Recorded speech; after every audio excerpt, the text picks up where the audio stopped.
Jim Thorpe, athlete, football, running, jumping, you name it, he just could not be beat. Go. James Francis Thorpe, All-American, 1887, born May 22nd on the Sac and Fox Reservation near Belmont, Oklahoma Territory. 1904, entered Carlisle Indian School in Pennsylvania. Scene of his brilliant career in college football. 1911, first team All-American football team in Carlisle. 1912, first team All-American football team at Carlisle. On November 9th, Jim Thorpe and his Carlisle football teammates defeat Army and West Point halfback Dwight Eisenhower. 1915, Jim Thorpe begins playing professional football for the Canton Bulldogs. 1920, selected as the first president of the National Football League. 1922 to 23, organizes coaches and plays for the Oregon Indians and All-Indian Pro Football Team. 1929, Jim Thorpe plays his last professional football game with the Chicago Cardinals on Thanksgiving Day. 1950, named the greatest football player of the half-century and the greatest athlete of the half-century.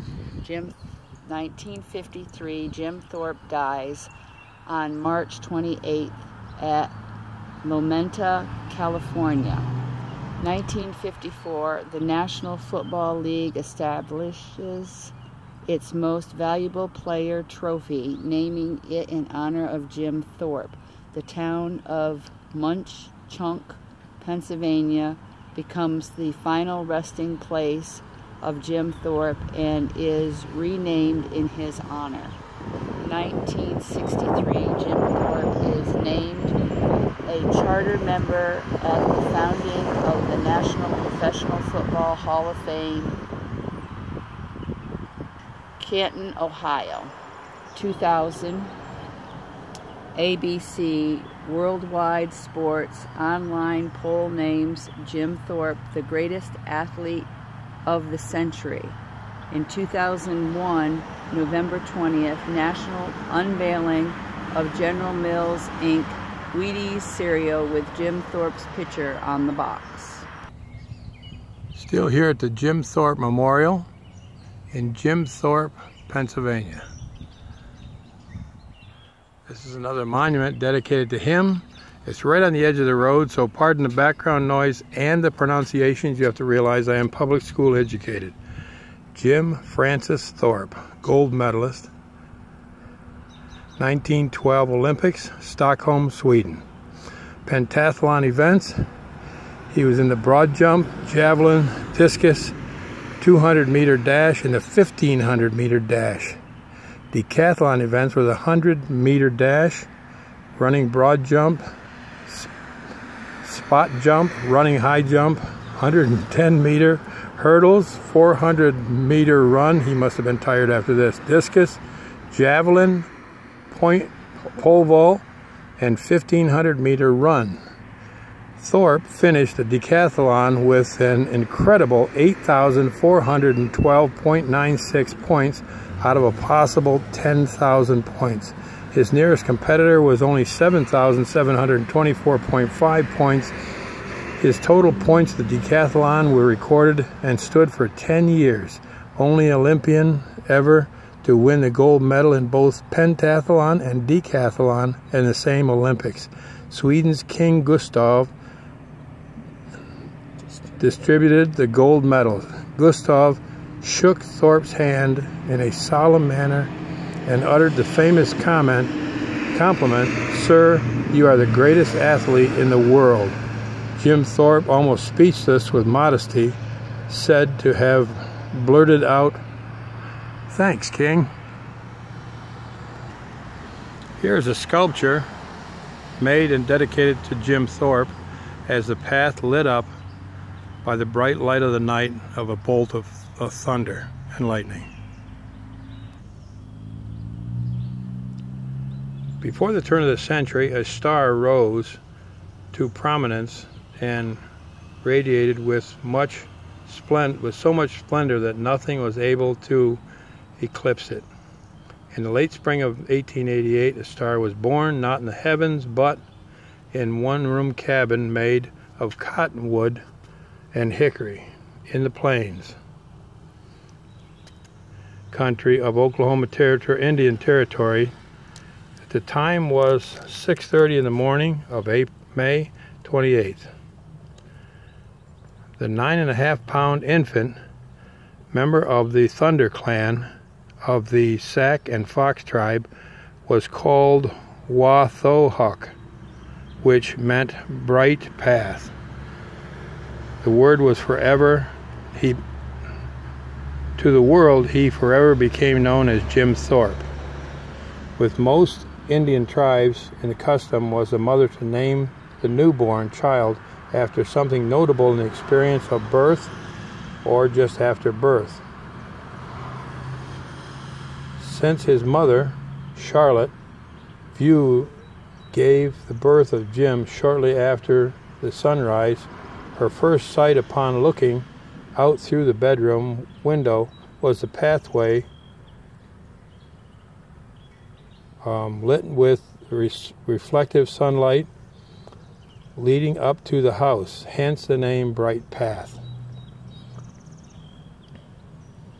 Now Hiram P. Thorpe, Jim's father, a direct descendant of the famous warrior chief Black Hawk, was the greatest athlete on the reservation. Like Black Hawk, Hiram defeated all of the comers, Indian or white, in the contest of strength, speed, coordination, and endurance.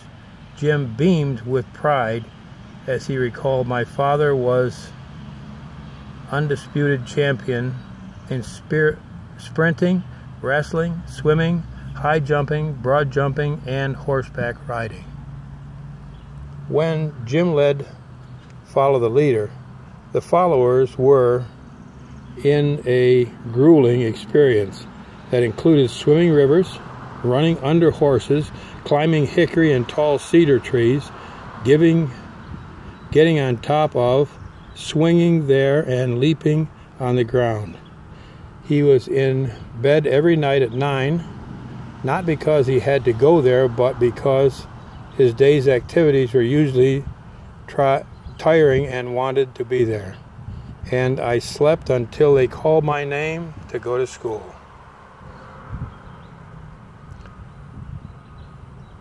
When Jim was 4 months shy of his 16th birthday, a recruiter from the athletic department of the Catholic Indian School visited Jim's school and enrolled him.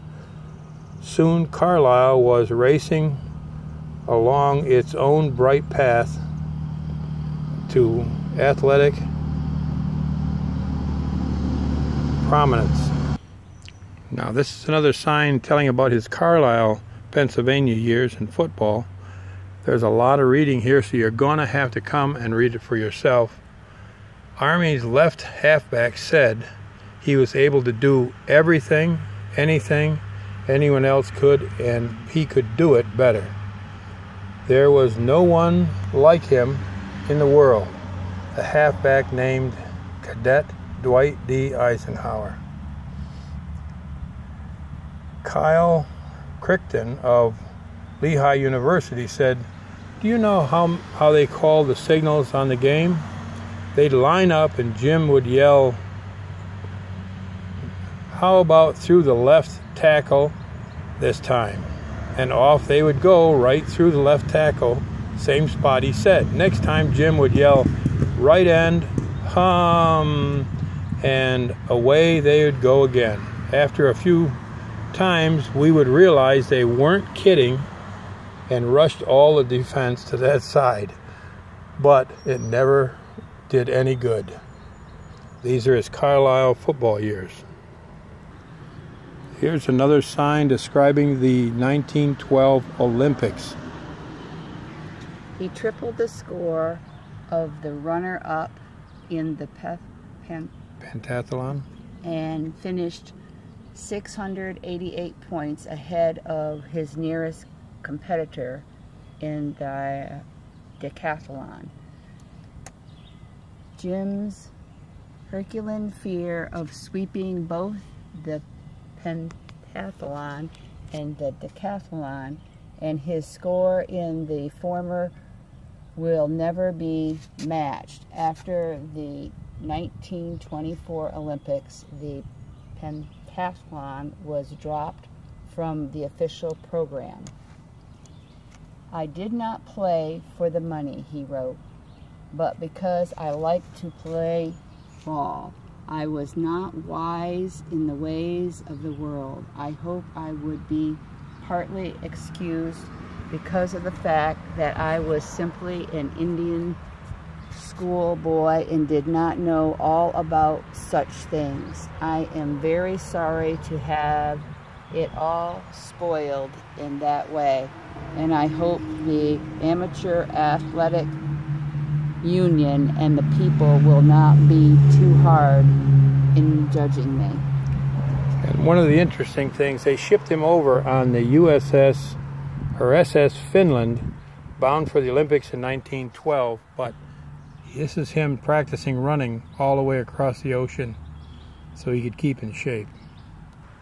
Legend has made a tragic figure out of Jim Thorpe, blighted by his Olympic heartbreak. But in fact, after the initial shock had passed, he went on to flourish in professional sports. After declining a $50,000 offer to become a boxer, Jack Dempsey said, Jim would have been the greatest fighter. He was the greatest in all athletes. Of all athletes, he could have excelled at anything. He signed a $6,000 contract to play baseball with the National League champion New York Giants and a $250 per game contract with the soon-to-be world champion Canton Bulldogs. Go ahead. These two signings occurred at the same year, 1913, when Jim hung up his spikes and cleats for the last time in 1929. He had played professional baseball and football currently for 17 consecutive years. New York Giant manager John J. McGraw knew Jim's baseball experience at the major league level was non-existent, but saw a substantial profit to be made. If he could only hit in batting practice, said McGraw, the fans that will pay to see him will more than make up his salary. Indeed, his hitting was not limited to batting practice. He finished his big league career in Cincinnati, where he averaged 327. He hit with power.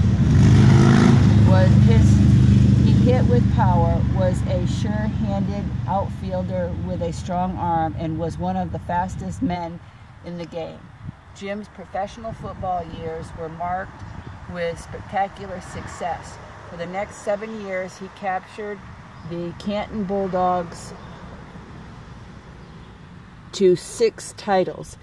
His undefeated 1916 squad piled up 257 points in 10 games while holding their opponents at 7. This team, one of the greatest ever assembled, had 5 All-American warming the bench. So you can see, if you get a chance, this monument is a must-see. If you are into Native American history, this is probably the greatest athlete ever in the world, all around. Decathlon, pentathlon, baseball, football, you name it.